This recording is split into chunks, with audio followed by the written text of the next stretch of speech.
If you've gone outside recently, you might have realized that the heat index has actually been over 100 degrees on average for the past couple of weeks. If you spend more than a few minutes outside, your skin starts getting a little burn from the sun and you start sweating. And while this is the body's natural way of defending itself against overheating, what it does is it takes water from inside the body and it takes it out of it. And after a while, you start feeling groggy and you're not really sure why, and your head starts hurting, and these are signs that you're dehydrated. But dehydration is a deadly but easily avoidable problem, and I think that with education we can actually improve community health and reduce mortalities caused by dehydration.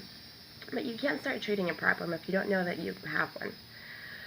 Dehydration ranges from mild to severe, depending on how much water you have already lost. And according to Dr. Mundell in What is Dehydration in News Medical, the moment that you start feeling thirsty or have a dry mouth is the beginning of dehydration, and this happens at about 2% of fluid body loss. According to Physiopedia, a peer-reviewed source, once you hit about 5 to 6% of fluid loss, then you start having a headache or nausea, you start feeling groggy and sleepy. And then with 10 to 15%, more serious things happen, like you have muscle spasms, you go into delirium a little bit, your skin may shrivel, and then you can do the TENT test to check if you have dehydration. And then just not very good things. About 15% or more is when it's fatal at that amount of fluid loss, and there's really no going back from it. But once you feel thirsty, you're already dehydrated, and a lot of people don't know that. But treatments actually vary depending on how much fluid you have already lost from your body. And according to Physiopedia, once again, they remind us that the oral rehydration solution, Pedialyte, is the best way to go for little kids. But what you shouldn't do is you should definitely avoid giving them things like milk, sodas, gelatin, juices, because those can actually make the problem a lot worse than it already is. In treating the elderly, water is the best thing that is recommended for rehydrating them again. And then in treatment of athletes, water is recommended at the first signs and symptoms of dehydration, followed by sports drinks to increase their electrolytes again.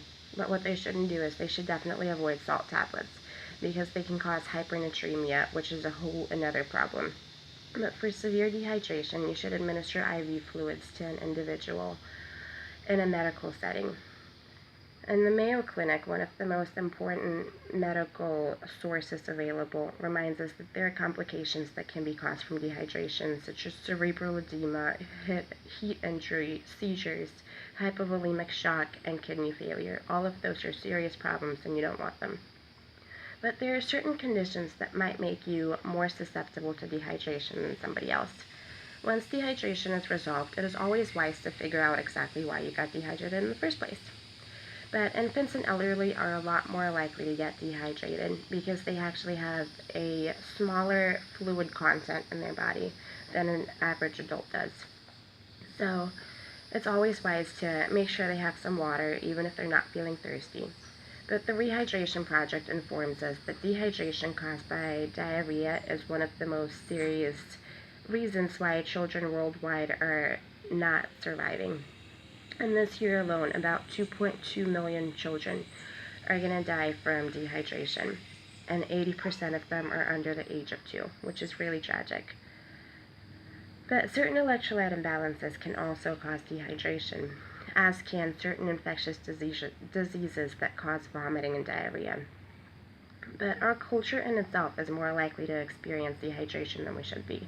John Erickson writes in 75% of Americans may suffer from chronic dehydration, according to doctors, that Americans reportedly buy more soda than water. And we could kind of see that in our culture.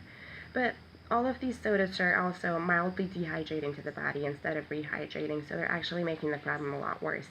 And it's estimated that about 75% of Americans are not hitting the recommended 10 cups of water a day standard set by the Institute of Medicine. And we are going down a slippery slope, and most people don't realize that the slippery slope leads to severe trauma. And while we might not like water as much as we like other beverages, don't forget to have at least 1 cup of water today. Cheers, guys.